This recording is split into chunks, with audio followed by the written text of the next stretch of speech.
Le verre de whisky refléta la lumière de la lampe pendant une demi-seconde avant de traverser la pièce en tournoyant comme un jouet d'enfant.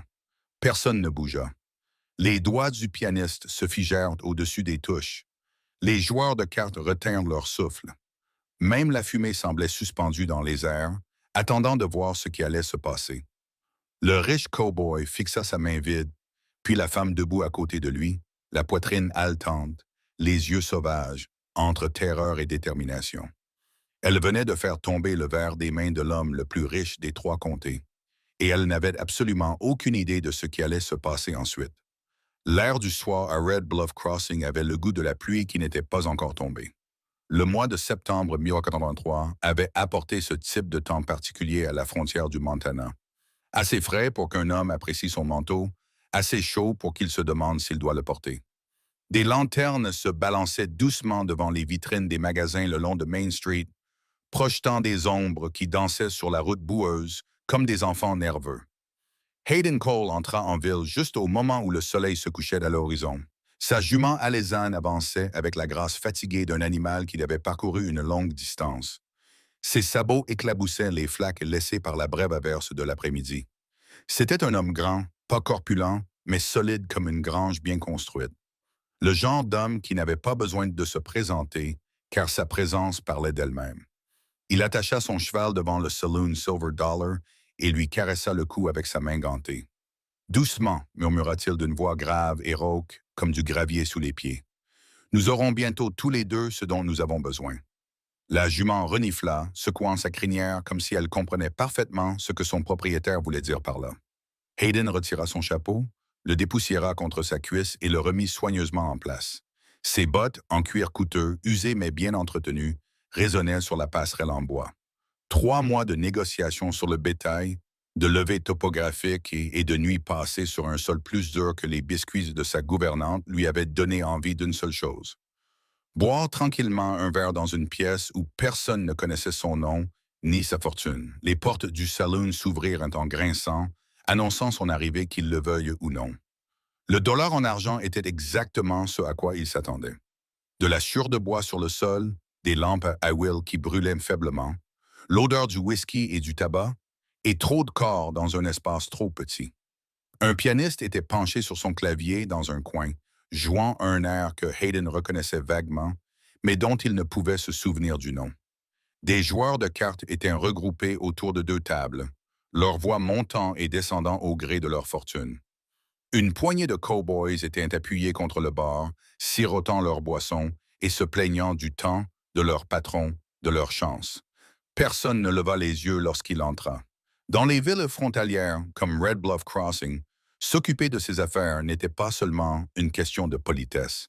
C'était une question de survie. Hayden se dirigea vers le bar, ses éperons tintant doucement à chaque pas. Le barman, un homme mince avec une moustache qui pendait comme de la laitue fanée, hocha une fois la tête. « Un whisky », dit Hayden en s'installant sur un tabouret qui protesta sous son poids.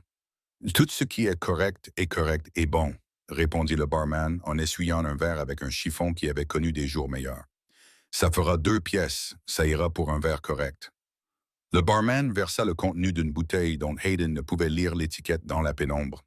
Le liquide ambré reflétait la lumière de la lampe tandis qu'il remplissait le verre. Pas très beau, mais honnête, Hayden posa 3 pièces sur le comptoir, attendant sa monnaie. Pendant que le barman comptait les pièces, Hayden laissa son regard vagabonder dans la pièce. Il ne cherchait rien en particulier. Il laissait simplement son esprit se calmer. Après 3 mois d'activité incessante, son regard passa sur les joueurs de cartes, le piano, le groupe de cow-boys discutant d'une course de chevaux, puis s'arrêta. Il y avait une femme qui se déplaçait entre les tables avec un plateau en équilibre sur une main. Elle portait une robe couleur vin de Bourgogne, cintrée à la taille par un ruban noir. Ses cheveux foncés étaient relevés sans être trop serrés, quelques mèches encadrant son visage. Elle n'était pas la plus belle femme que Hayden ait jamais vue, mais il y avait quelque chose dans sa façon de se mouvoir. Efficace, déterminée, comme quelqu'un qui avait appris depuis longtemps à ne pas gaspiller son énergie en fioritures inutiles. Elle posait des boissons sur une table, ramassait les verres vides, disait quelque chose qui faisait rire l'un des cow-boys. Son sourire était bref, professionnel. Le sourire de quelqu'un qui savait être amical sans être disponible. Hayden détourna le regard avant qu'elle ne puisse surprendre son regard. Il prit son verre, enroula ses doigts autour du verre froid et le porta à ses lèvres. « Ne bois pas ça. » Le cri traversa le saloon comme un couteau dans du beurre. Avant que Hayden n'ait pu comprendre les mots, avant même qu'il n'ait pu tourner la tête vers la voix, quelque chose frappa sa main avec suffisamment de force pour envoyer le verre Valdingay. Il traversa la pièce en décrivant un arc parfait, tournoyant sur lui-même, le whisky se répandant comme une pluie. Il heurta le sol avec un fracas qui sembla incroyablement fort dans le silence soudain, se brisant en une douzaine de morceaux étincelants. Hayden resta figé, les mains toujours levées, fixant l'espace vide où se trouvait son verre 3 secondes plus tôt. Tout le saloon s'était arrêté. Les mains du pianiste flottaient au-dessus des touches. Les joueurs de cartes tenaient leurs cartes immobiles. Même la fumée de la lampe à Will semblait suspendue dans l'air, dans l'attente. Lentement, très lentement, Hayden tourna la tête. La femme en robe bordeaux se tenait à côté de lui, la poitrine se soulevant et s'abaissant rapidement, les mains toujours tendues à l'endroit où elle avait frappé le verre. Ses yeux étaient écarquillés, ses pupilles dilatées par ce qui semblait être à part égale de la peur et de la détermination. Une mèche de cheveux noirs était tombée sur son front. Elle trembla pendant un long moment. Personne ne parlait, personne ne bougeait. Le silence s'étirait comme du caramel mince et inconfortable.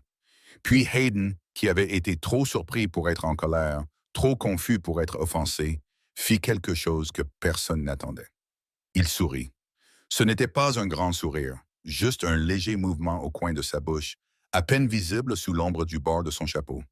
Mais dans le silence tendu du Silver Dollar Saloon, il semblait énorme. « Chérie, dit-il d'une voix basse et douce comme un bourbon coûteux, si tu voulais attirer mon attention, il y avait des moyens plus doux. » Le visage de la femme rougit de la clavicule jusqu'à la racine des cheveux. Elle ouvrit la bouche, la referma, puis l'ouvrit à nouveau. Aucun son n'en sortit.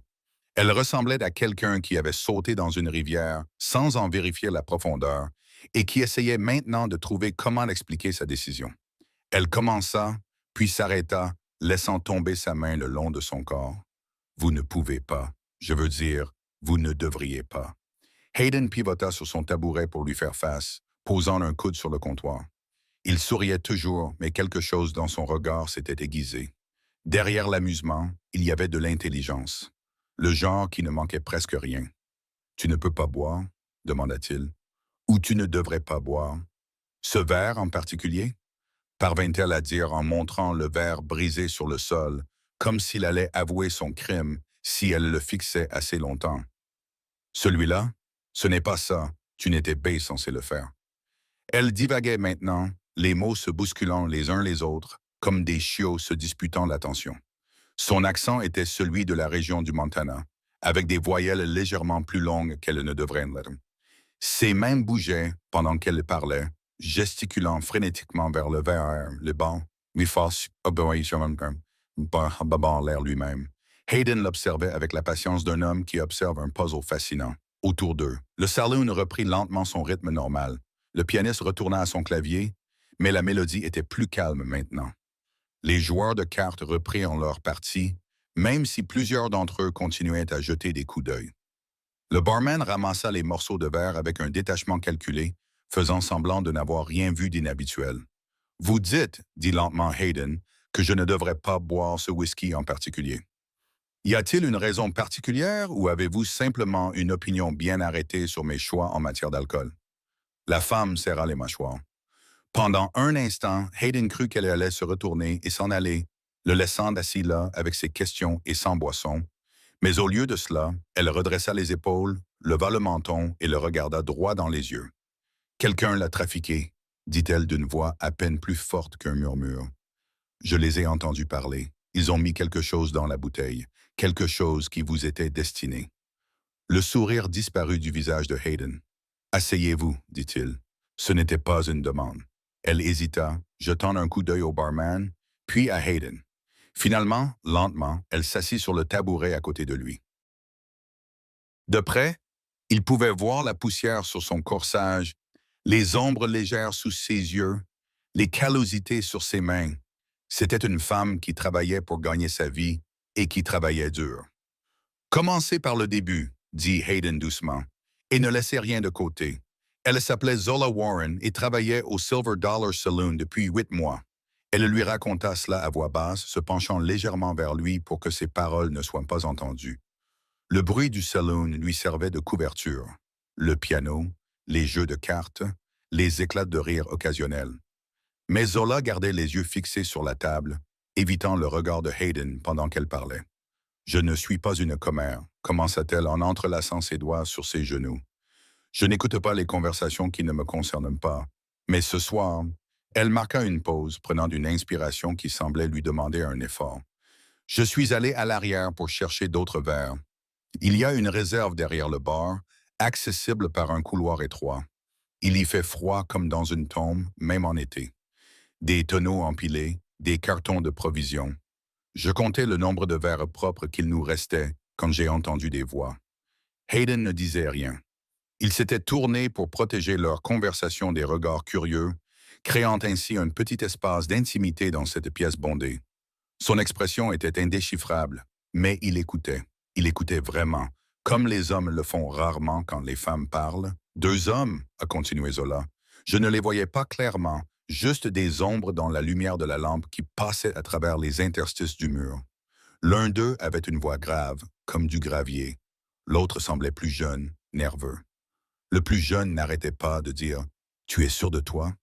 et l'autre lui disait de se taire et de suivre le plan. Elle leva brièvement les yeux pour observer la réaction de Hayden. Son visage était toujours impassible, mais sa mâchoire s'était légèrement crispée. « Ils ont mentionné votre nom. On dit que vous étiez ici pour négocier des transactions foncières, que vous aviez tellement d'argent que les autres hommes ressemblaient à des mendiants, que vous aviez fait des offres sur des propriétés qu'ils convoitaient. » Le plus âgé, celui qui avait une voix grave, a dit « Si vous étiez humilié en public, si votre réputation en prenait un coup, vous perdriez votre pouvoir de négociation. Les gens ne vous prendraient plus au sérieux. Les transactions échoueraient. » Hayden tapota une fois le comptoir du bout des doigts.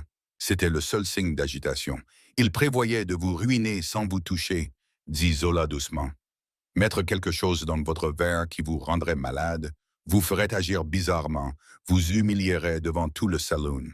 Dans une ville comme celle-ci, les rumeurs se propagent plus vite que la poudre.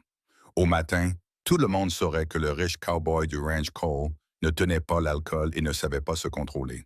Tu serais devenu la risée de tous. Qu'ont-ils mis dans ton verre? Demanda Hayden d'une voix neutre. Je ne sais pas. Une sorte de teinture, je crois. Le plus jeune a dit que c'était inoffensif et que ça te rendrait juste étourdi, confus, te ferait vomir, peut-être dire des choses qui n'avaient pas de sens. Rien qui puisse te tuer. Juste t'embarrasser suffisamment pour que ça compte. Hayden resta silencieux pendant un long moment.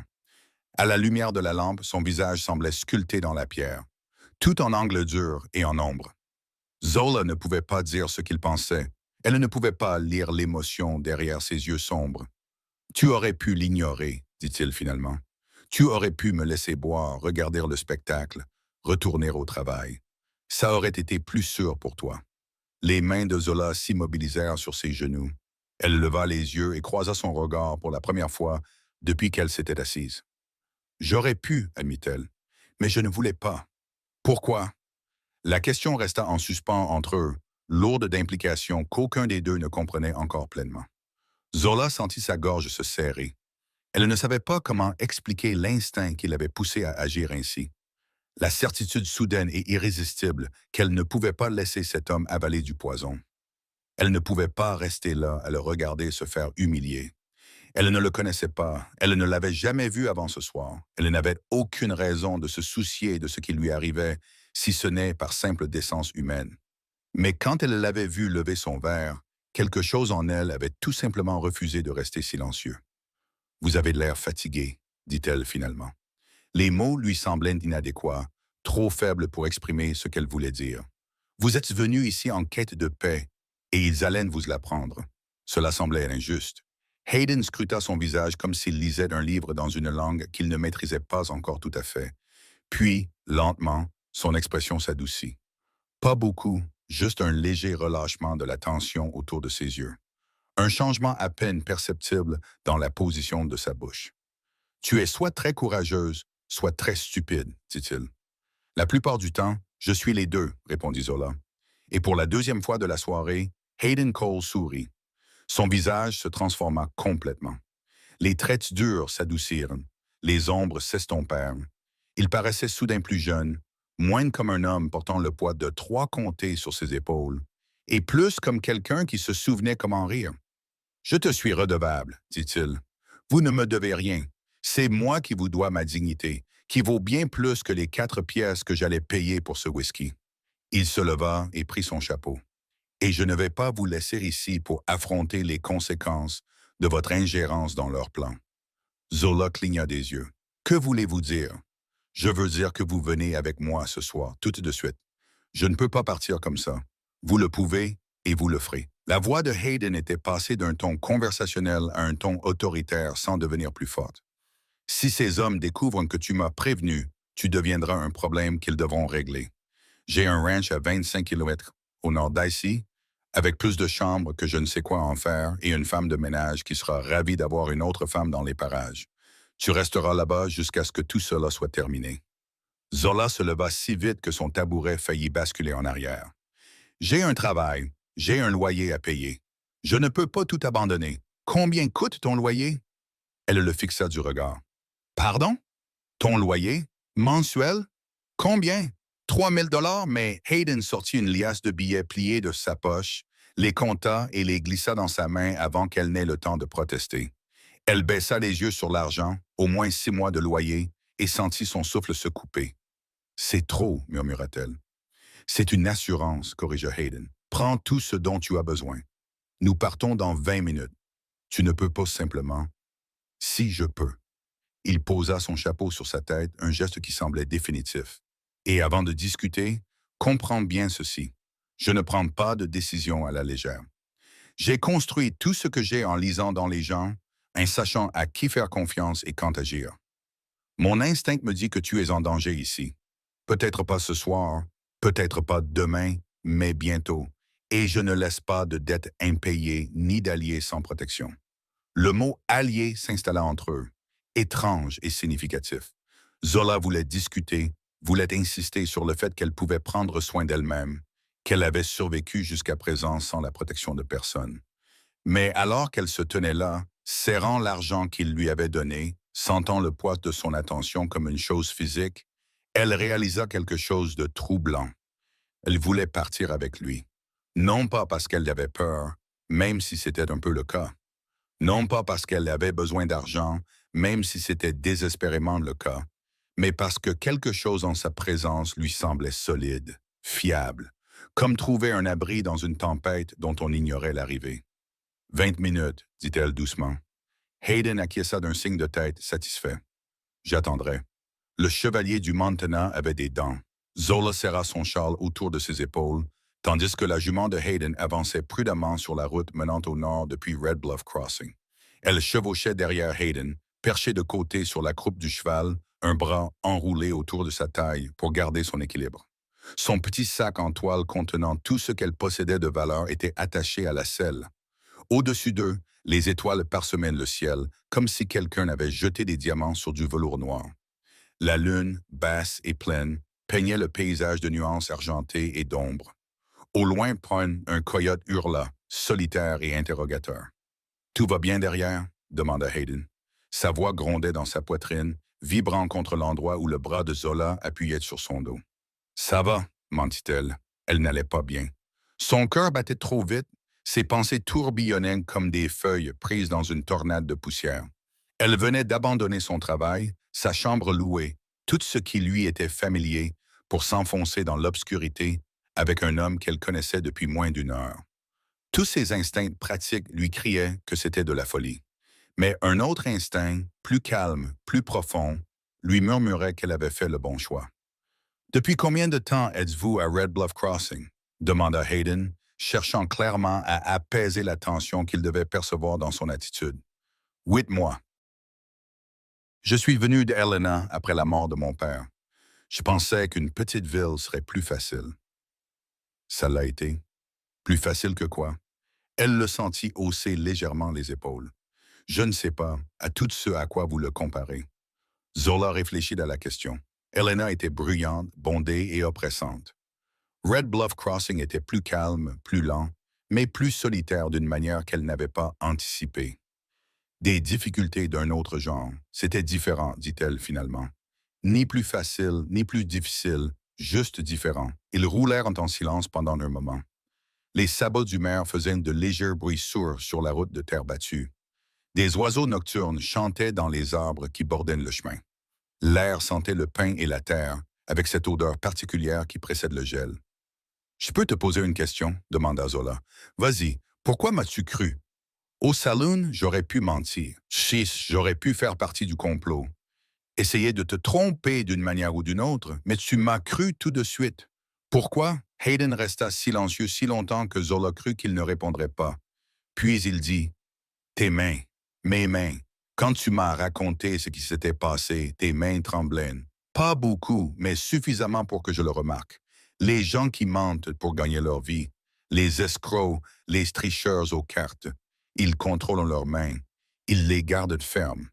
Mais tu tremblais comme un lapin pris au piège. C'est la peur qui fait ça. Une vraie peur, pas celle que l'on peut simuler. Donc, soit tu avais vraiment peur, soit tu es la meilleure menteuse que j'ai jamais rencontrée. » Zoa baissa les yeux vers ses mains, qui agrippaient son manteau pour se stabiliser. « J'étais terrifiée, admit-elle. Je le suis encore un peu. » « Bien. La peur signifie que tu comprends les enjeux. Les gens qui n'ont pas peur font des choses stupides. Qu'est-ce que cela fait de moi? J'ai fait tomber le verre d'un inconnu devant la moitié de la ville. Hayden rit doucement et chaleureusement. Cela fait de toi une personne courageuse, là où ça compte. Courageuse même quand tu as peur. Le compliment se posa dans la poitrine de Zola comme une goutte de froid sur du petit bois. Elle sentit quelque chose s'enflammer à cet endroit. Petit, mais persistant. Une chaleur se répandit depuis ses côtes, remonta jusqu'à sa gorge et réchauffa ses joues. Dieu merci, il faisait noir, pensa-t-elle. Dieu merci, il ne peut pas voir mon visage en ce moment. Ils franchirent une colline et le paysage s'ouvrit devant eux. Des plaines vallonnées s'étendaient à l'horizon, ponctuées çà et là de bosquets d'arbres ou de silhouettes sombres de bâtiments lointains. Le clair de lune rendait tout argenté et étrange. C'était d'une beauté à couper le souffle. « Combien de terre possédez-vous? » demanda-t-elle. « 200 acres. Je construis le ranch depuis 6 ans maintenant. J'ai du bétail, des chevaux, de bons pâturages. La maison a besoin de travaux. Il faudrait plus de chambres, une meilleure cuisine, mais elle est solide. J'emploie 14 hommes à l'année, plus pendant les transhumances. » Zola essaya d'imaginer 200 acres, mais n'y parvint pas. Les chiffres étaient trop grands, trop abstraits. Elle avait passé toute sa vie dans des chambres louées et des espaces empruntés. L'idée de posséder un vrai terrain, assez grand pour s'y perdre, lui semblait impossible. « Vous devez vous sentir seul, dit-elle. » Le dos de Hayden se raidit légèrement sous son bras. « Parfois, je n'ai pas de femme. » La question lui échappa avant qu'elle ne puisse la retenir. Elle sentit son visage s'empourprer à nouveau, mortifié. « Je suis désolé, ce n'est pas que je ne devrais pas avoir de femme, » dit Hayden d'une voix soigneusement neutre. « J'ai failli en avoir une il y a environ 4 ans. Une Phil de Bozeman, fille d'un banquier. Jolie, intelligente, tout ce qu'un homme peut désirer. Mais elle voulait que le ranch ressemble à une banque, propre, organisée, convenable. Elle voulait que je porte des costumes tous les jours, que j'organise des dîners, que j'agisse comme quelqu'un que je n'étais pas. J'ai réalisé que je préférais être seul plutôt que de me sentir mal à l'aise dans ma propre maison. C'est triste, c'est honnête. » Il jeta un bref coup d'œil par-dessus son épaule. Au clair de lune, son profil était anguleux, avec une mâchoire forte, un nez droit et l'ombre d'une barbe naissante sur le menton. « Et toi? Tu n'as pas de mari qui t'attend à Red Bluff Crossing. Pas de mari, pas d'amoureux, pas de perspective d'avenir. » Zola entendit l'amertume s'insinuer dans sa voix et la détesta. Les hommes ne font pas exactement la queue pour courtiser les filles de saloon. C'est leur perte. Les mots étaient insibles paroles, mais ils frappèrent Zola comme un objet physique. Elle resserra son emprise sur son manteau, craignant soudain de tomber malgré l'allure régulière du cheval. « Vous ne me connaissez pas, » murmura-t-elle. Je sais que vous avez risqué votre sécurité pour aider une inconnue. Je sais que vous avez du courage et une conscience. C'est plus que la plupart des gens peuvent prétendre. Avant que Zola n'ait pu répondre, la route fit un virage et descendit dans une vallée peu profonde. Au fond, des lumières brillaient au loin, des carrés jaunes de chaleur dans l'obscurité. Les bâtiments prirent forme à mesure qu'ils s'approchaient.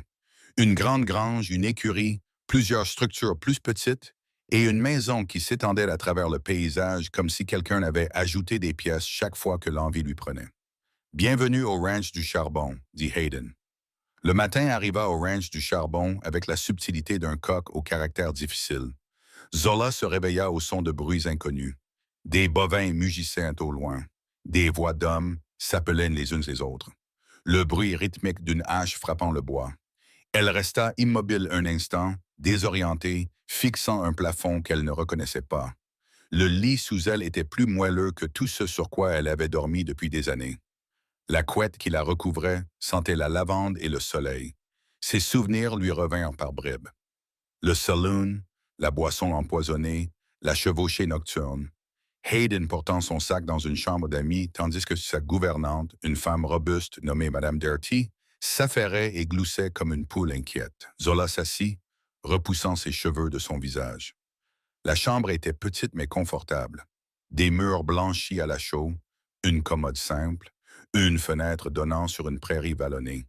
Son sac était posé sur une chaise dans le coin, exactement là où elle l'avait laissé. Elle s'habilla rapidement avec sa deuxième plus belle robe, un coton bleu foncé, pratique, et tressa ses cheveux avec ses doigts qui tremblaient encore légèrement. Dans le miroir au-dessus de la commode, son reflet semblait pâle, incertain. Elle se pinça les joues pour leur redonner de la couleur, puis se sentit immédiatement ridicule de s'en soucier. La cuisine était facile à trouver. Elle n'avait qu'à suivre l'odeur du café et du bacon. La pièce était grande, dominée par un poêle à bois et une table pouvant accueillir 12 personnes. Madame Dirty se tenait devant le poêle, remuant quelque chose dans une poêle en fonte. Elle leva les yeux lorsque Zola entra. Son visage buriné se crispa en un sourire. « Eh bien, regardez qui est en vie, dit-elle joyeusement. Je pensais que tu dormirais jusqu'à midi après la nuit que tu as passée. Le café est sur la table. Les biscuits frais seront prêts dans 10 minutes. Merci, mais ce n'est pas nécessaire. Je ne te demandais pas la permission, ma chérie. Assieds-toi avant de tomber. » Zola s'assit et accepta la tasse de café que Madame Doherty lui avait versée. Il était fort, chaud et parfait. Elle enroula ses mains autour de la tasse et laissa la chaleur imprégner ses paumes. « Monsieur Cole est sorti vérifier la clôture, » dit Madame Dougherty en cassant des œufs dans la poêle avec une efficacité rodée. « Il m'a dit de te dire que tu peux te reposer aujourd'hui. Reprends tes esprits. Pas d'attente, pas d'obligation. Je ne peux pas rester les bras croisés pendant que tout le monde travaille. » Madame Doherty gloussa. « Vous parlez comme lui, toujours soucieux de faire votre part, de mériter votre pain. Je lui répète sans cesse la même chose. Je vais vous le dire. Se reposer n'est pas de la paresse, c'est se ressourcer. » La porte de la cuisine s'ouvrit brusquement et Hayden entra, son chapeau à la main, les bottes couvertes de boue. Il s'arrêta lorsqu'il vit Zola à table et quelque chose traversa son visage. De la surprise, peut-être, ou quelque chose de plus doux. « Bonjour, dit-il. « Bonjour, tu as bien dormi? » « Mieux que depuis des mois. » Il acquiesça, l'air satisfait, et accrocha son chapeau à un crochet près de la porte. Alors qu'il se dirigeait vers la cuisinière, Zola remarqua des détails qui lui avaient échappé dans la pénombre du saloon et l'obscurité du trajet.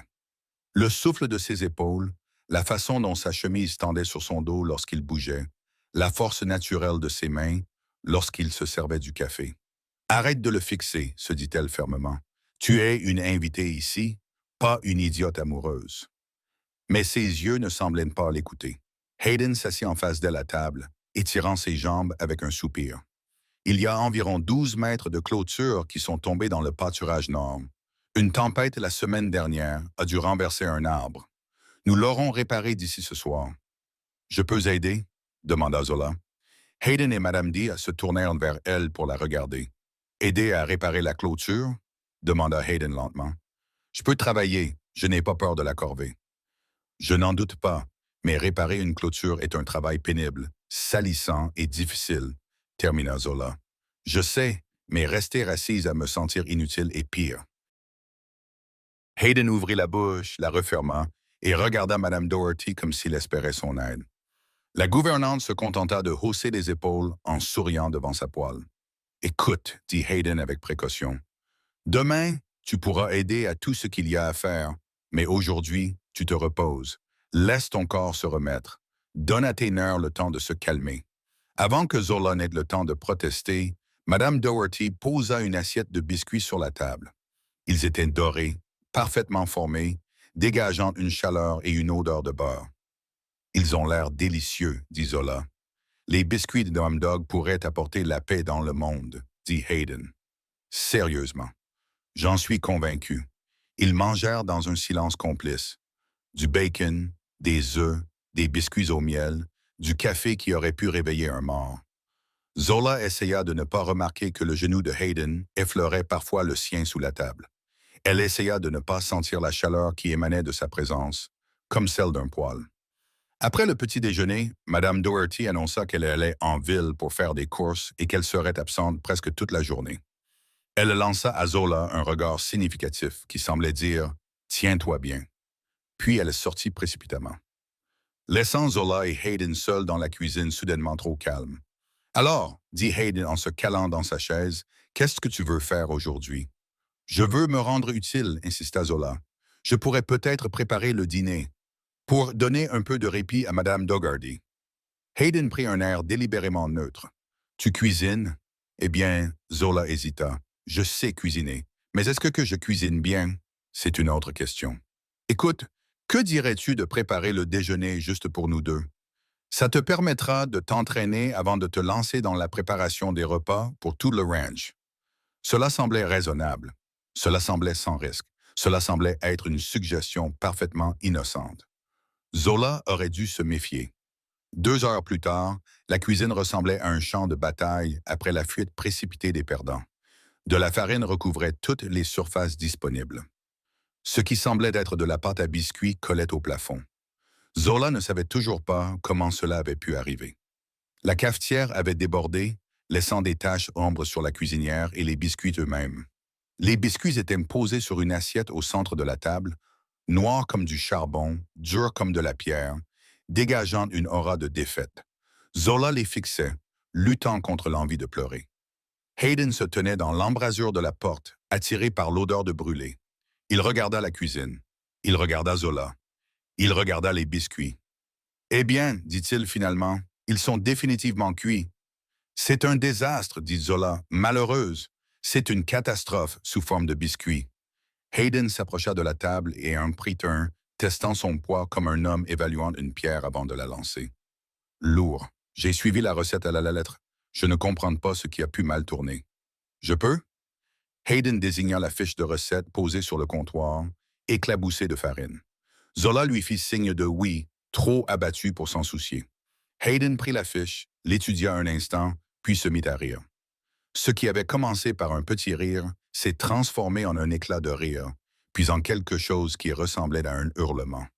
Il s'est appuyé contre le comptoir, les épaules secouées de spasmes, les larmes au coin des yeux. « Quoi? » a demandé Zola, l'humiliation laissant place à l'indignation.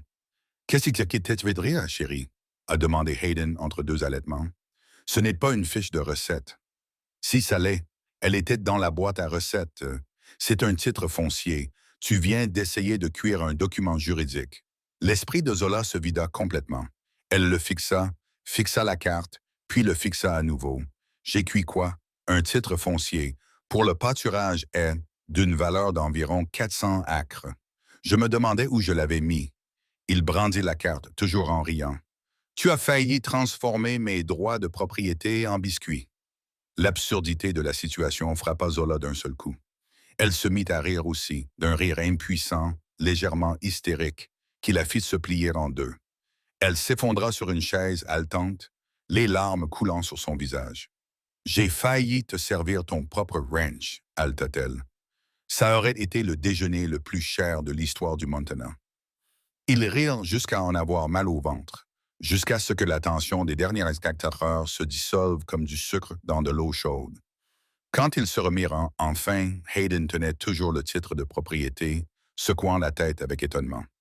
Je l'ai caché il y a quelques semaines, dit-il, plus à lui-même qu'à Zola. Je pensais que quelqu'un pourrait fouiller dans mes papiers. Je l'ai mis dans la boîte à recettes parce que personne ne regarderait là. Le rire de Zola s'éteignit. Tu l'as caché? Pourquoi? L'expression de Hayden changea. L'amusement fit place à quelque chose de plus sérieux. Pour la même raison que quelqu'un a trafiqué mon verre hier soir. Les gens deviennent nerveux quand tu commences à acheter des terres. Ils se demandent ce que tu prépares. Ils s'inquiètent que tu aies trop de pouvoir. Avaient-ils raison de s'inquiéter? Cela dépend de ta définition du pouvoir. Il posa soigneusement le titre de propriété. Je n'essaie pas de bâtir un empire. J'essaie de bâtir quelque chose de stable, quelque chose qui perdurera après ma mort. Mais certaines personnes ne voient pas la différence. Zola scruta son visage, percevant le poids de ses paroles. « Tu te sens seul, dit-elle doucement. C'est pour cela que tu veux quelque chose qui dure, parce que tu en as assez de ce qui ne dure pas. » Les yeux de Hayden rencontrèrent les siens et, l'espace d'un instant, l'atmosphère entre eux se chargea de quelque chose d'inexprimé, quelque chose qu'aucun d'eux ne savait encore nommer. « Oui, finit-il par dire. « Oui, je suppose que je le suis. » Avant que le moment ne devienne gênant, un aboiement retentit à l'extérieur. Le chien de Hayden, un berger croisé nommé Dakota, bondit dans la cuisine, jeta un coup d'œil aux biscuits, les renifla attentivement, puis ressortit avec ce qui ne pouvait être décrit que comme du dégoût. Zola éclata de rire à nouveau. Même le chien ne les mange pas. Même le chien a des principes. Hayden prit un des biscuits et le soupça pour le tester. On pourrait s'en servir comme arme. On pourrait les lancer sur les intrus ou les utiliser pour boucher les trous dans la grange, construire une nouvelle clôture. Ils dureraient éternellement. Leurs rires remplirent à nouveau la cuisine, chaleureux et sincères. Et quelque part au milieu de ces rires, entourés de poussière de fleurs, de biscuits abîmés et d'une terre qui avait failli devenir le déjeuner, Zola sentit quelque chose bouger dans sa poitrine. Elle regarda Hayden. Elle le regarda vraiment et vit un homme qui riait des catastrophes, qui cachait des titres de propriété dans des boîtes à recettes, qui avait ouvert sa maison à une inconnue parce que c'était la bonne chose à faire. Et elle pensa avec un mélange de terreur et d'émerveillement, « oh non, ça va être compliqué. » 3 semaines passèrent dans un brouillard de soleil et de tensions croissantes. Zola s'adapta à la vie du ranch avec une facilité surprenante. Elle aida Mme Doherty à cuisiner sous sa stricte supervision après l'incident des biscuits, raccommoda les chemises des ouvriers du ranch, apprit à nourrir les poules sans se faire picorer et découvrit qu'elle avait un talent pour organiser les registres financiers. Hayden la chargea de gérer les comptes du ranch et elle mit de l'ordre dans ses papiers, ce qui faisait cruellement défaut. Mais sous cette routine confortable, quelque chose d'autre se développait. Cela se manifestait dans de petits moments. La main de Hayden qui s'attardait sur la sienne lorsqu'il lui tendait la cafetière. La façon dont Zola se surprenait à le regarder travailler depuis la fenêtre de la cuisine, suivant le mouvement de ses épaules alors qu'il transportait des poteaux de clôture. La conversation se prolongeait tard dans la soirée, tous deux trouvant des excuses pour rester à la table de la cuisine même après avoir fait la vaisselle. Et Mme Doherty s'était retirée dans son cottage. Les ouvrières du ranch l'avaient remarqué. Mme Dye l'avait certainement remarqué, mais ni Hayden ni Zola n'en parlaient, comme si nommer ce qui grandissait entre eux pouvait le rendre dangereux, les forcer à prendre des décisions pour lesquelles ils n'étaient pas prêts. La tension s'intensifiait de jour en jour. Zola se surprit à inventer des raisons pour être près de Hayden, lui apportant de l'eau lorsqu'il travaillait dans la grange, lui posant des questions sur le ranch dont elle connaissait déjà les réponses, s'attardant dans les embrasures de porte juste pour le regarder traverser une pièce. Et Hayden n'était pas mieux. Il trouvait des excuses pour la toucher, posant une main sur le bas de son dos lorsqu'il passait derrière sa chaise, effleurant ses doigts lorsqu'il lui tendait des papiers, se tenant un peu trop près d'elle lorsqu'ils examinaient ensemble les livres de compte. Mme Doherty observait tout cela avec la patience avertie de quelqu'un qui avait déjà vu cette danse se dérouler 100 fois auparavant. Elle surprenait Zola en train de regarder Hayden par la fenêtre et secouait la tête en souriant. Elle observait les yeux de Hayden suivre Zola à travers la pièce et lui versait du café sans qu'il le demande, le laissant prétendre qu'il était venu dans la cuisine pour se rafraîchir plutôt que pour se rapprocher d'elle. « Vous êtes aussi discret qu'un orage », dit Mme Doji à Zola un après-midi, alors qu'elles écossaient des pois sur la véranda arrière. Les mains de Zola s'immobilisèrent. Je ne comprends pas ce que vous voulez dire, mon enfant. Je me suis marié 3 fois. Je sais à quoi ressemble le désir lorsqu'il couve, et vous êtes sur le point de déborder. Une vague de chaleur envahit le visage de Zola. Il ne s'est rien passé. Il ne se passera rien. Pourquoi pas? La question prit Zola au dépourvu. Elle tâtonna avec une cosse de pois, la fin dite trop fort et envoya les pois se disperser sur le sol de la véranda. Parce que je suis une invitée ici, parce qu'il m'a emmené par obligation, parce que je ne suis pas le genre de femme qu'un homme comme lui épouse. Madame Doherty émit un son entre le rire et le reniflement. Tu es exactement le genre de femme qu'un homme comme lui épouse. Tu es courageuse, tu es honnête, tu travailles de dur et tu le fais rire. Je connais Hayden Cole depuis 6 ans et je ne l'ai jamais vu regarder quelqu'un comme il te regarde. Comment me regarde-t-il? Comme si tu étais de l'eau et qu'il avait traversé le désert toute sa vie. La gorge de Zola se serra.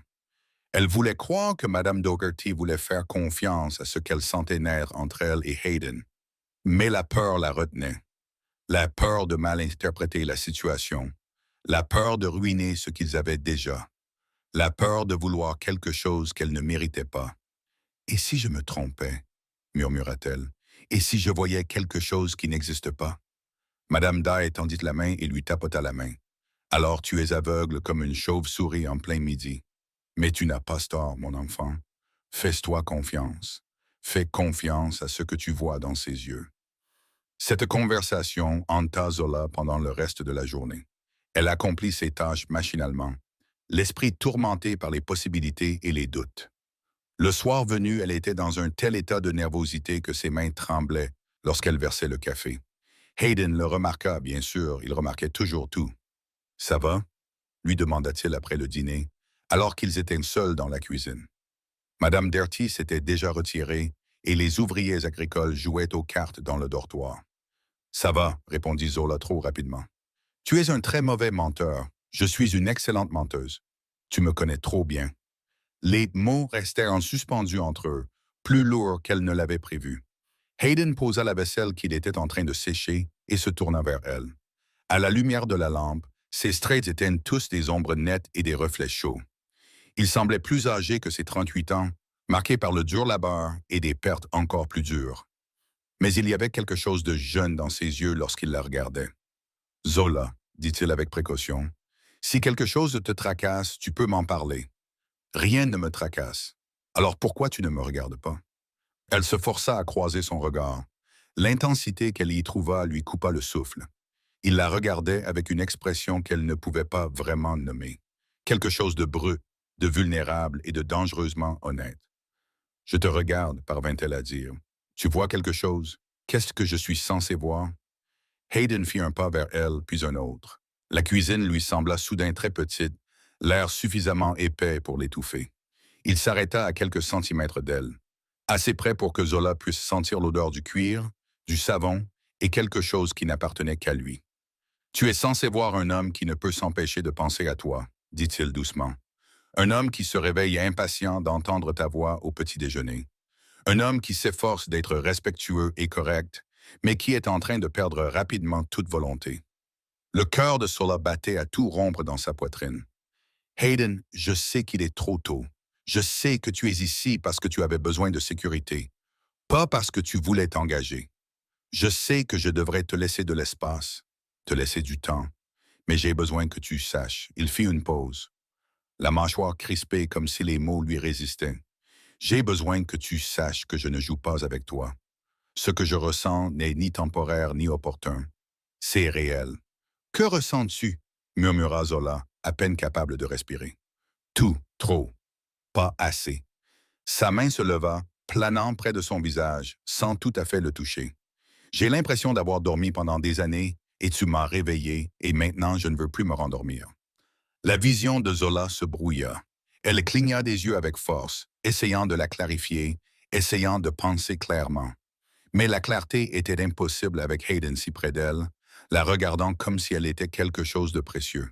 « J'ai peur, » admet-elle. « De quoi? De vouloir cela trop fort. Que ce soit réel et que je le perde ensuite. De ne pas être assez bien pour quelqu'un comme toi. L'expression de Hayden changea. Quelque chose de féroce et de protecteur traversa ses traits.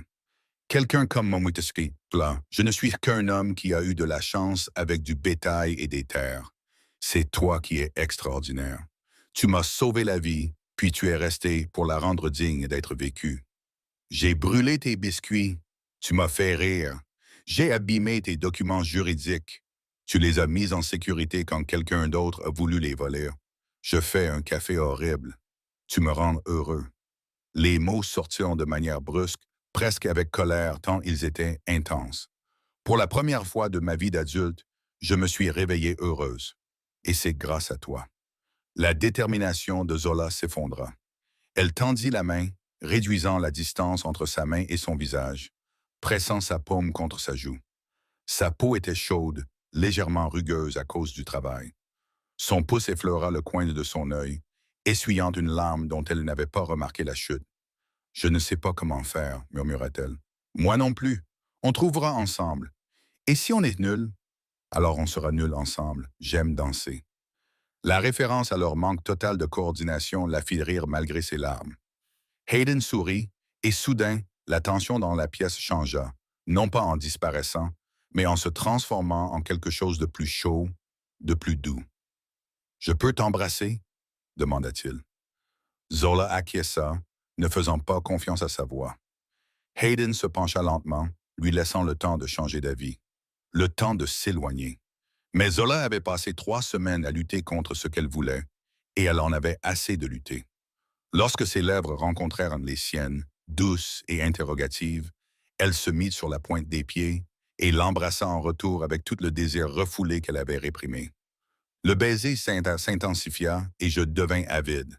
Les bras de Hayden l'enlacèrent, la serrant contre lui, et Zola se sentit à la fois en sécurité, désirée et terrifiée. Sa bouche était chaude, avec un léger goût du café qu'elle avait préparé plus tôt. Ses mains se posèrent sur son dos, la stabilisant, l'ancrant. Quand ils se séparèrent enfin, tous deux haletants, Hayden posa son front contre le sien.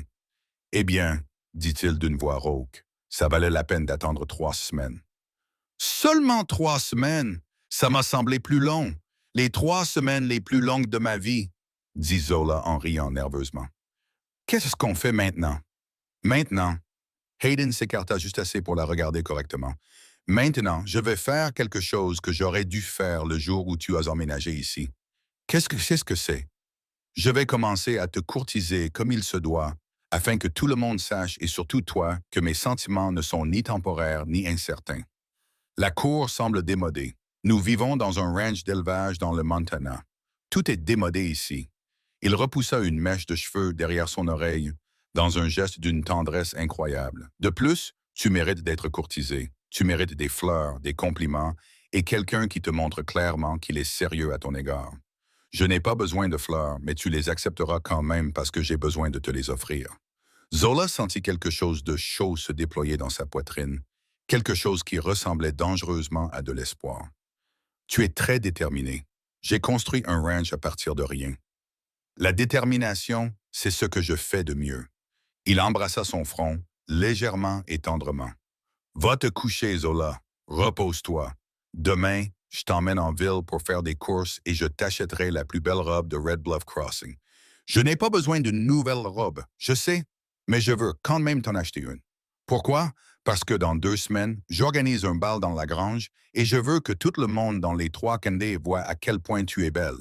Et je veux qu'ils sachent que tu es à moi, si tu veux bien de moi. » Le souffle de Zola se coupa en entendant la certitude dans sa voix. La façon possessive dont il avait dit « à moi » la fit rougir. Un bal dans la grange, une fête pour célébrer la nouvelle grange de stockage, une excuse pour rassembler les voisins, et une occasion pour moi de danser très mal avec la femme que je courtise. Il sourit. « Plusieurs raisons, toutes bonnes. Tu ne sais vraiment pas danser. Je sais. Tu devras prendre ton mal en patience. Je suppose que je peux m'en accommoder. » Bien, Hayden recula, mettant une distance respectable entre eux, avec un effort visible. « Maintenant, va te coucher avant que j'oublie que j'essaie d'être un gentleman. » Zola partit, mais pas avant de l'embrasser une dernière fois.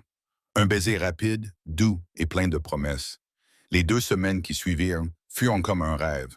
Hayden la courtisa avec la même intensité qu'il mettait dans tout ce qu'il faisait. Il lui apportait des fleurs sauvages du pâturage chaque matin. Il l'emmenait faire du cheval à travers le ranch, lui montrait les terres sur lesquelles il avait bâti sa vie, lui racontait comment il avait acheté chaque parcelle, lui indiquait où il prévoyait de s'agrandir. Le soir, il s'asseyait avec elle sous le porche et il parlait de tout et de rien. De son enfance dans le Wyoming, de ses souvenirs de son père, de leurs espoirs pour l'avenir. Il la touchait constamment, jamais de manière inappropriée, mais toujours d'une manière ou d'une autre.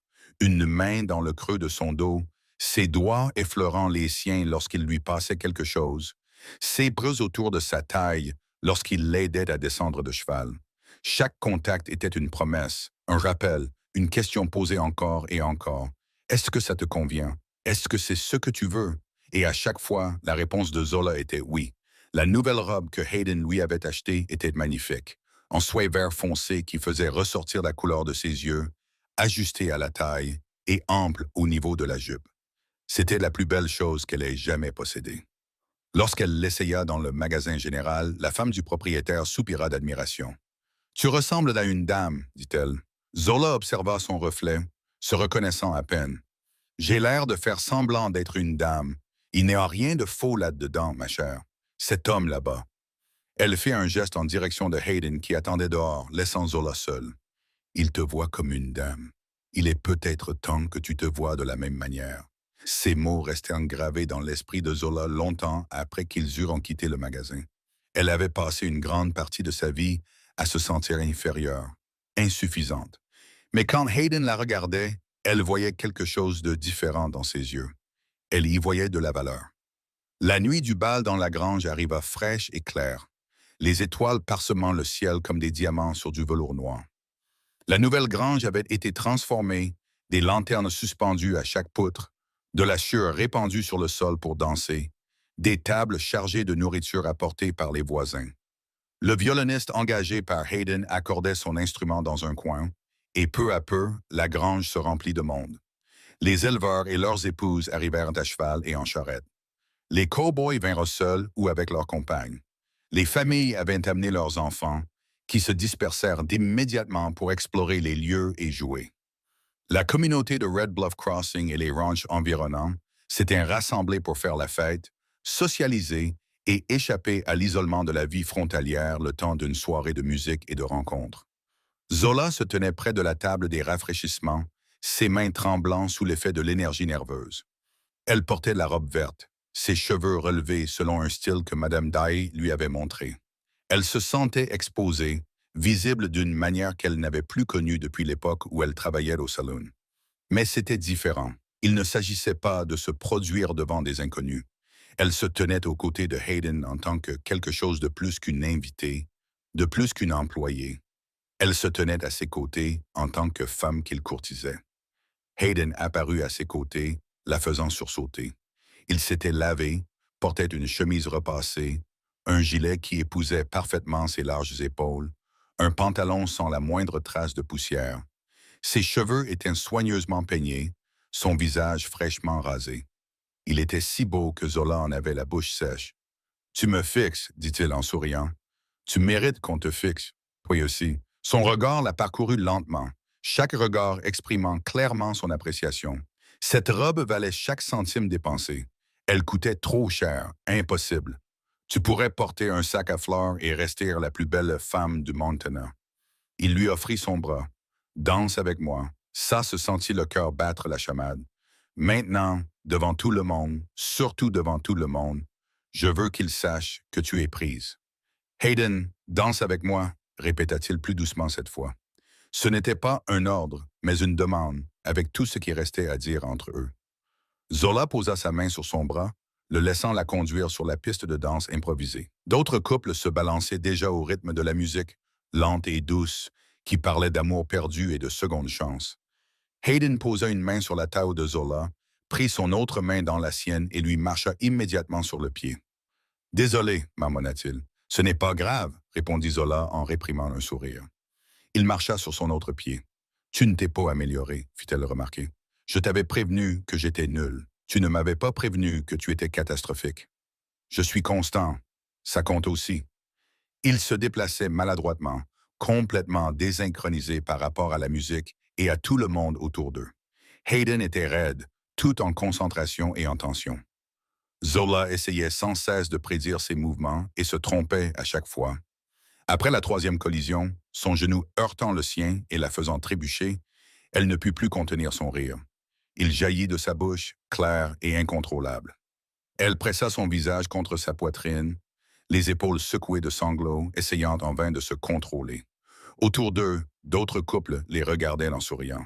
« Je suis un romantique raté », dit Hayden, mais sa voix était chaleureuse et amusée. « Tu es une honnête romantique. » Zola leva les yeux, toujours en riant, les larmes au coin des yeux. La plupart des hommes feraient semblant de savoir ce qu'ils font. J'ai pensé à mentir. J'ai décidé que tu t'en rendrais compte immédiatement. Tu es parfois très intelligente. Il resserra ses bras autour de sa taille, la serrant contre lui pour la stabiliser. Le rire s'évanouit dans la gorge de Zola lorsqu'elle remarqua le changement dans son expression. La façon dont ses yeux s'étaient assombris, la tension dans sa mâchoire, ses épaules. Il avait l'air d'un homme en train de prendre une décision. « Zola, dit-il doucement, la voix rauque. Oui, je ne suis pas doué pour ça, la danse, la cour, les belles paroles. Mais je sais ce que je veux. Et je te veux. Pas comme une invitée, pas comme quelqu'un que je protège, mais comme ma femme, si tu veux bien m'épouser. » La grange tournait, ou peut-être était-ce Zola qui tournait. Elle ne pouvait pas faire la différence. Tout ce qu'elle savait, c'était que les mains de Hayden étaient posées sur sa taille, que ses yeux étaient rivés sur les siens, et que les mots qu'il venait de prononcer flottaient dans l'air entre eux comme quelque chose de fragile et d'inestimable.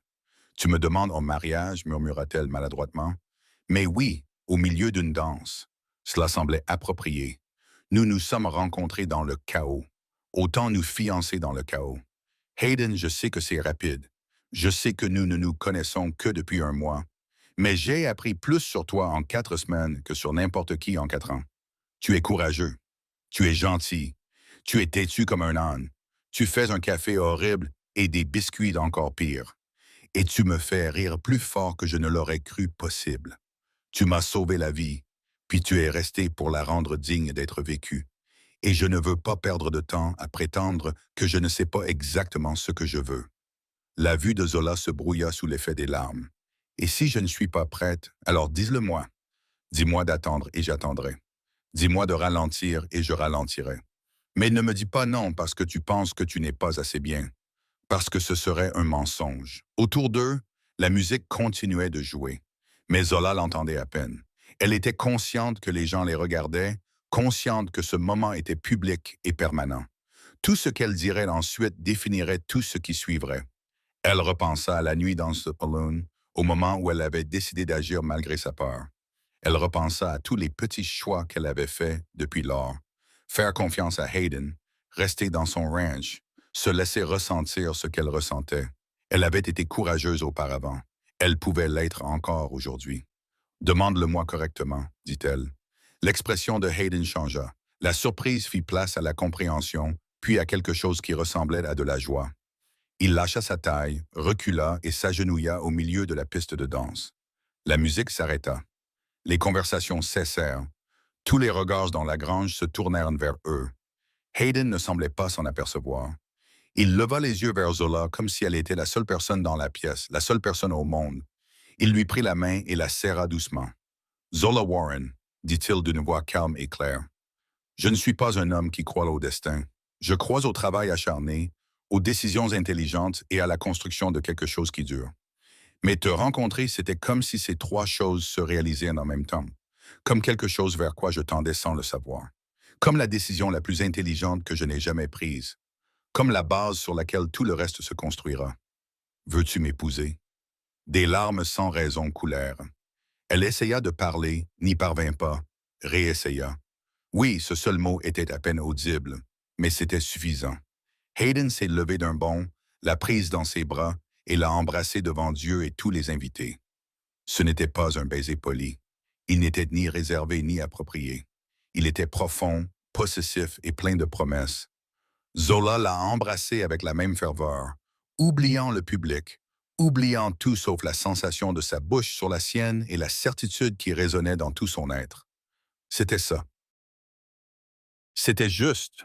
Quand ils se séparèrent, la grange éclata en acclamations et applaudissements. Le violoniste se lança dans un morceau triomphant et joyeux. Les gens se pressèrent autour d'eux. Les voisins leur offrirent leurs félicitations. Les ouvriers agricoles tapèrent dans le dos de Hayden. Les femmes embrassèrent Zola et admirèrent sa robe. Dans le chaos, un poète ivre nommé Clayton Anderson grimpa sur un tonneau dans un coin et leva son verre. Dit son verre. Un toast, cria-t-il en titubant légèrement, à l'amour trouvé dans des endroits improbables. Oui, oui, s'écria quelqu'un. Clayton plissa les yeux, visiblement en train d'improviser. Elle lui fit lâcher son verre pour sauver la situation. Et maintenant, ils se marient. Sans problème. Ils vivront au ranch, fit-il, visiblement en difficulté. Sous une branche, silence confus. Non, attendez, sous un toit. Ils construiront une grande maison avec... Le visage de Clayton se crispa sous l'effet de la concentration. Et orange? Orange ne rime pas avec maison, cria quelqu'un. Ça rime dans mon cœur, déclara Clayton sur la défensive. Hayden rit si fort qu'il dut s'appuyer contre Zola pour ne pas tomber. Elle riait aussi, le visage pressé contre son épaule, complètement bouleversée par l'absurdité du moment. C'est le pire poème que j'ai jamais entendu, halta-t-elle. Je lui offre un autre verre, dit Hayden. Pour ses efforts, pour ses efforts. Il fit rimer Ranch avec Branch, puis abandonna complètement. La poésie, c'est difficile. Le courage, c'est encore plus difficile. Il avait essayé. Hayden la serra à nouveau contre lui, baissant la voix pour qu'elle seule puisse l'entendre. De plus, le contenu était juste, même si l'exécution était terrible. Nous nous sommes rencontrés dans un endroit improbable, et nous allons construire quelque chose. Une maison, un ranch, une vie, tout cela. Zola leva les yeux vers lui. Cet homme qui était entré dans sa vie il y a un mois et avait tout changé. « Je t'aime », dit-elle. Ces mots lui semblaient à la fois nouveaux et anciens, comme quelque chose qu'elle savait mais n'osait pas nommer. « Je t'aime aussi », répondit Hayden, depuis le premier instant jusqu'à maintenant, et à chaque instant entre les deux. La fête continuait autour d'eux, la danse, la musique et les rires remplissant la nouvelle grange de chaleur et de vie, mais Zola ne s'en rendait presque pas compte. Elle était trop occupée à mémoriser cet instant. Le poids des bras de Hayden autour d'elle, le son de son cœur battant sous son oreille, le sentiment d'être exactement là où elle devait être. Quelques heures plus tard, lorsque les invités furent enfin partis et que la grange fut à nouveau calme, Hayden et Zola retournèrent à la maison main dans la main. Le ciel du Montana s'étendait au-dessus d'eux, vaste, étoilé et incroyablement beau. « As-tu peur? » demanda Hayden.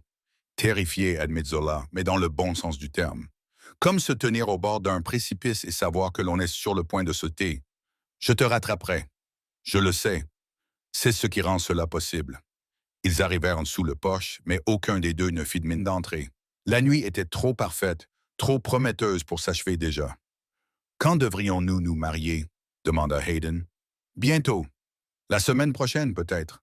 Je ne veux pas attendre. Moi non plus. Il la serra contre lui et l'embrassa sur le front. Je parlerai au révérend Strickland demain. Nous officialiserons notre union avant que tu n'aies le temps de changer d'avis. Je ne changerai pas d'avis. Tant mieux, car je ne te laisserai pas partir. Ils restèrent debout sous le porche, enlacés, respirant à l'unisson, leur cœur battant au même rythme. Autour d'eux, le ranch s'installait dans la nuit. Le bétail se couchait, les chevaux somnolaient, la terre devenait calme et paisible. Et pour la première fois de sa vie, Zola se sentait complètement chez elle. Ils se marièrent la semaine suivante lors d'une petite cérémonie au ranch. Le pasteur local, un homme gentil nommé Strickland, célébra le mariage sous le porche, tandis que le soleil se couchait derrière eux, peignant le ciel de nuances ambrées et roses. Zola portait une robe que Madame Dongerty avait gardée pendant des années, attendant l'occasion idéale. Hayden portait son plus beau costume, celui qu'il avait acheté pour les ventes aux enchères de bétail, mais dans lequel il ne s'était jamais senti à l'aise. Il semblait encore mal à l'aise, tirant sur son col, mais il ne pouvait s'empêcher de sourire. Le mariage lui-même fut bref. Échange des vœux, échange des alliances, baiser juste assez long pour que Madame Dardy tousse de manière significative. Mais ce qui suivit fut une véritable fête de la frontière. Un festin qui s'étendait sur 3 tables. De la musique de violon qui dura jusqu'à minuit. Une danse qui prouva que ni la mariée ni le marié n'avaient progressé depuis la danse dans la grange. Et suffisamment de whisky pour que les ouvriers du ranch chantent des chansons qu'ils regretteraient de se souvenir le lendemain matin. Leur nuit de noces fut intense, intime, rien qu'à eux. Hayden porta Zola au-delà du seuil de leur chambre, sa chambre désormais la leur, et la posa avec une fermeté qui la plaqua contre la porte pendant un instant. Le clair de lune filtrait à travers la fenêtre, illuminant la pièce d'une douce lumière argentée. Mais c'est le contact de ses doigts cailleux sur son bras, rugueux mais délibéré, traçant une ligne de son coude à son poignet, qui alluma le feu entre eux, une étincelle sensible qui se propagea comme une traînée de poudre dans ses veines. Ses mains se déplaçaient avec une urgence déterminée, tirant sur les attaches de sa robe jusqu'à ce qu'elle tombe à ses pieds, l'exposant à l'air frais et à son regard brûlant. Elle répondit de la même manière, ses doigts déchirant sa chemise, la repoussant de ses épaules pour révéler les muscles tendus en dessous. Leurs bouches s'écrasèrent l'une contre l'autre dans un baiser profond et apaisant, leurs langues s'explorant avec une faim brute alors qu'ils trébuchaient vers le lit. Il la coucha sur les draps, son corps la suivant, la recouvrant de son poids solide. Ses mains parcoururent son corps, ses paumes glissant sur ses courbes et ses creux, allumant des traînées de chaleur qui la firent se cambrer contre lui. Elle agrippa ses épaules, ses ongles s'enfonçant dans sa peau alors qu'il se positionnait. Puis il s'élança en avant d'un mouvement puissant, les unissant complètement. La plénitude submergea ses sens, une douleur profonde se transformant en une pression exquise qui s'intensifiait à chaque mouvement rythmique. Leurs mouvements devinrent plus fervents, leur corps glissant et enchevêtré, leurs hanches se rencontrant dans une cadence implacable qui leur arracha à tous deux de gémissements sourds. Il agrippa ses cuisses, s'enfonçant plus profondément, la friction s'intensifiant en elle jusqu'à ce qu'elle se déchaîne en vagues de libération frémissante. Il suivit quelques instants plus tard, son corps se tendant au-dessus d'elle, un son guttural s'échappant alors que l'intensité atteignait son apogée puis s'estompait, les laissant fusionner dans le sillage, le souffle haletant et synchronisé. Après, Zola s'allongea, la tête posée sur la poitrine de Hayden, écoutant son cœur retrouver son rythme normal. Ses doigts dessinaient des motifs paresseux sur son épaule. Comme la vie est étrange. Il y a un mois, je servais des boissons à des inconnus. Maintenant, je suis marié à un homme à qui j'ai fait renverser un verre. La poitrine de Hayden vibra d'un rire discret. La meilleure décision que tu aies jamais prise. Le meilleur instinct que j'ai jamais suivi. Il déposa un baiser sur le sommet de sa tête. Merci pourquoi? Pour avoir vu en moi quelque chose qui valait la peine d'être sauvé. Zola leva la tête pour le regarder. À la lumière de la lune qui filtrait à travers la fenêtre, son visage était tout en ombre douce et en contour adouci. Elle toucha sa joue, sentant sa barbe naissante frotter contre sa paume. « Tu m'as sauvé aussi, dit-elle simplement. Tu ne t'en es juste pas rendu compte. » Les saisons changèrent. L'automne céda la place à l'hiver. La neige recouvrit le ranch d'un silence blanc. Hayden apprit à Zola à monter correctement à cheval, pas seulement perché derrière lui, mais en maîtrisant son propre cheval. Elle se révéla être une cavalière née, intrépide d'une manière qui lui coupait le souffle et gonflait sa fierté. L'hiver fit place au printemps, apportant avec lui de nouveaux veaux et des journées plus longues. Zola découvrit qu'elle était enceinte pendant la première semaine chaude d'avril. Elle l'annonça à Hayden alors qu'ils réparaient ensemble la clôture, lui enfonçant les poteaux et elle tenant le fil de fer. « J'ai du retard, dit-elle avec désinvolture, comme si elle commentait la météo. Hayden s'arrêta en plein mouvement. « Du retard pourquoi? Mes règles ont environ 6 semaines de retard. » Le marteau glissa de sa main et tomba dans la terre avec un bruit sourd. Il se tourna vers elle, les yeux écarquillés, l'expression à mi-chemin entre la terreur et l'euphorie. « Tu es probablement Madame Dye l'a confirmé hier. » Hayden franchit la distance qui les séparait en 2 enjambées, la souleva dans ses bras et la fit tournoyer, la faisant hurler de rire. « Repose-moi, tu vas faire tomber le bébé. Ce n'est pas comme ça que ça marche. Comment le sais-tu? » « Je ne sais pas, admit-il en la reposant délicatement. « Je ne sais rien sur les bébés. »« Eh bien, dit Zola en ajustant sa jupe, tu as environ 7 mois pour apprendre. Tu as environ 7 mois pour apprendre. » Le bébé, une fille qu'ils ont prénommée Whitney, est née en novembre, lors de la première neige de la saison. Elle est venue au monde en hurlant, le visage rouge, furieuse contre l'air froid qui frappait sa peau. Hayden la tenait avec la précaution maladroite d'un homme manipulant de la dynamite, les larmes coulant sur son visage. Elle est parfaite, murmura-t-il. Elle est bruyante, corrigea Zola, épuisée, mais souriante. Elle tient ça de toi. Je ne suis pas bruyante. Tu l'es absolument. Whitney est devenue une enfant sauvage et intrépide qui grimpait partout, se liait d'amitié avec tous les animaux du ranch et menait son père par le bout du petit doigt dès l'âge de 2 ans. Elle a été suivie par un fils, Case, 2 ans plus tard, puis par une autre fille, Imani, 18 mois après. La maison s'agrandit avec eux, des pièces supplémentaires furent ajoutées à la structure d'origine, une cuisine plus grande fut installée, ainsi qu'une salle à manger pouvant accueillir toute la famille, sans oublier les ouvrières du ranch qui étaient devenus plus des membres de la famille que des employés. Le ranch prospéra également. Plus de bétail, de meilleures terres de pâturage, des négociations fructueuses pour les droits d'eau et l'accès au chemin de fer. La transaction foncière initiale de Hayden, celle que Zola avait failli transformer en biscuit, est devenue le fondement d'un empire bâti sur un travail régulier et des transactions honnêtes. Il s'est fait connaître dans tout le Montana, non seulement comme un riche éleveur de bétail, mais aussi comme quelqu'un qui traitait ses employés équitablement, qui tenait parole, qui se souvenait avoir été un étranger et qui veillait à ce que les autres ne se sentent jamais ainsi. Zola est devenue le cœur de la communauté. Elle organisait des groupes de lecture pour les enfants du voisinage, enseignait aux jeunes femmes des compétences pratiques telles que la tenue de compte pour négocier des salaires équitables et avait la réputation de servir le pire café des 3 comtés. Mais d'une manière ou d'une autre, les gens le buvaient quand même par affection. Les années passèrent au rythme particulier de la vie dans un ranch. Le travail acharné ponctué de célébrations, les difficultés compensées par les triomphes, les pertes adoucies par l'amour. Les tempes de Hayden se grisonnèrent. Les mains de Zola devinrent plus cailleuses. Leurs enfants grandirent et devinrent grands, têtus et gentils.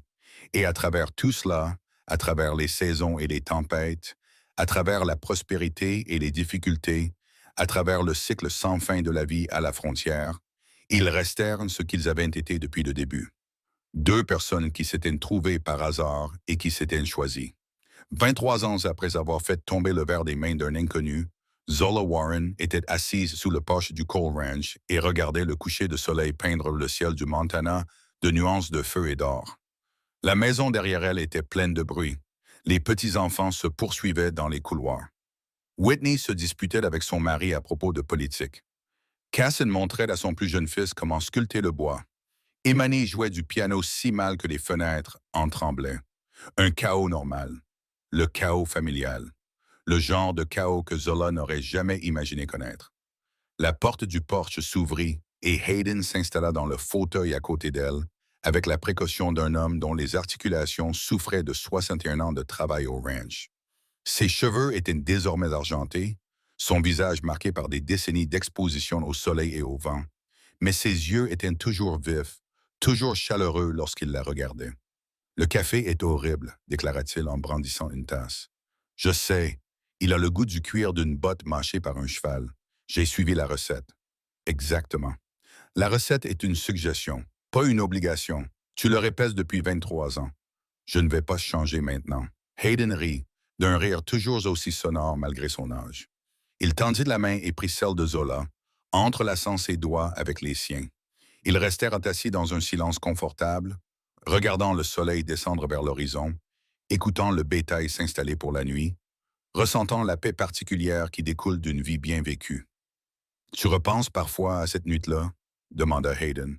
« Au saloon ?»« Parfois. » Zola lui serra la main. « Je repense à ma peur, à ma certitude que tu serais en colère, que je perdrais mon travail, que rien de bon ne pouvait résulter de mon intervention.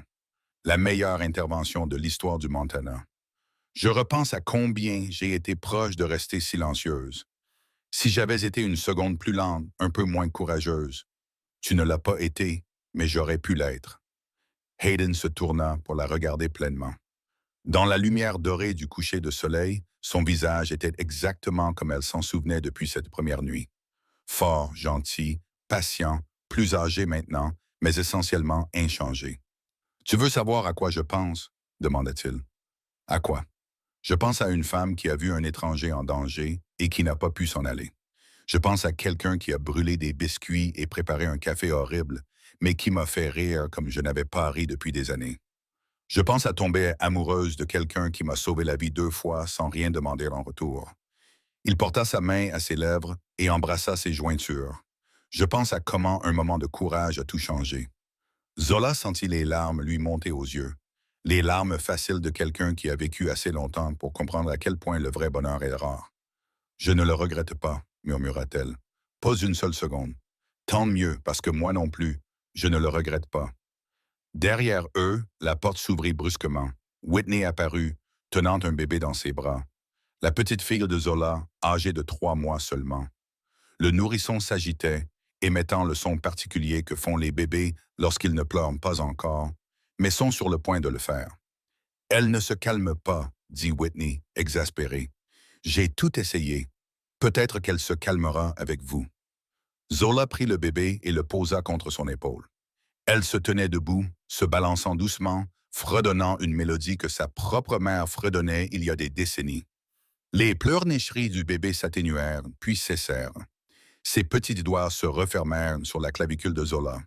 Hayden observait la scène avec une expression que Zola avait vue 1000 fois, de la fierté mêlée d'émerveillement et d'une tendresse qui ne semblait jamais s'estomper. « À quoi penses-tu? » demanda Zola doucement. « Que je contemple mon univers tout entier, » répondit-il simplement. « Et tout a commencé quand tu as refusé de me laisser boire ce whisky empoisonné.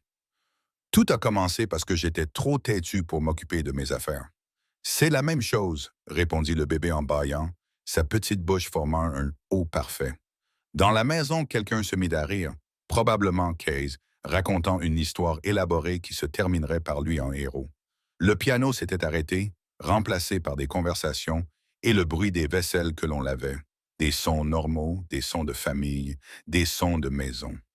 Zola regarda la terre qui s'étendait à l'horizon. 200 acres qui étaient devenus 3000, du bétail parsemant la prairie comme des graines semées par une main généreuse. Des bâtiments qui avaient été construits, reconstruits et agrandis jusqu'à ce que la maison du ranch d'origine ne soit plus qu'une partie d'un ensemble beaucoup plus vaste. Tout avait commencé parce qu'une nuit, dans un saloon poussiéreux de Red Bluff Crossing, une femme effrayée avait décidé d'être courageuse. « Penses-tu que nos petits-enfants comprendront? » demanda Zola. « Quand ils seront plus âgés, quand ils entendront cette histoire, comprendront-ils à quel point tout cela était improbable? » Hayden se leva, se plaça derrière elle, enroula ses bras autour d'elle et du bébé, et posa son menton sur la tête de Zola. « Ils comprendront ce qui compte, dit-il, que l'amour n'est pas une question de timing parfait ou de planification minutieuse. Il s'agit de voir quelqu'un en danger et de refuser de détourner le regard. Il s'agit de biscuits brûlés, de café horrible et d'apprendre à danser mal ensemble. Il s'agit de construire quelque chose qui dure, non pas parce que c'est facile, mais parce que cela en vaut la peine. » Le soleil touchait l'horizon, répandant son or sur la prairie. Au loin, un coyote hurla, solitaire et sauvage.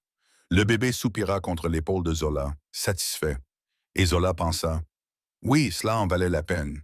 Chaque instant, chaque lutte, chaque acte de foi, tout cela. Je t'aime, dit-elle. Pas pour la première fois, pas pour la dernière fois, mais avec la même sincérité que chaque fois auparavant. Je t'aime aussi, répondit Hayden. Depuis ce premier instant jusqu'à celui-ci, et à chaque instant entre les deux, quelqu'un les appela. Le dîner était prêt. Venez avant que ça ne refroidisse. Whitney tendit les bras vers le bébé. La famille se rassemblait, attendant, prête à partager un autre repas autour de la table qu'ils avaient construite ensemble. Hayden prit la main de Zola et ils entrèrent ensemble. Derrière eux, le ciel du Montana s'assombrit, passant de l'or au violet, puis au bleu profond de la nuit. Les étoiles commencèrent à apparaître, anciennes et immuables. La terre sur laquelle ils avaient bâti leur vie s'installait dans le calme du soir. Le bétail se couchait, les chevaux somnolaient dans leur stall. Et dans la cuisine du ranch Cole, entouré d'enfants et de petits-enfants, de bruit et de rire, la preuve d'une vie pleinement vécue. Zola Warren Cole regarda son mari et sourit. Parce qu'il y a 23 ans, elle avait crié « Oh, ne buvez pas ça !» et avait fait tomber le verre des mains d'un inconnu. Et ce seul moment de courage était devenu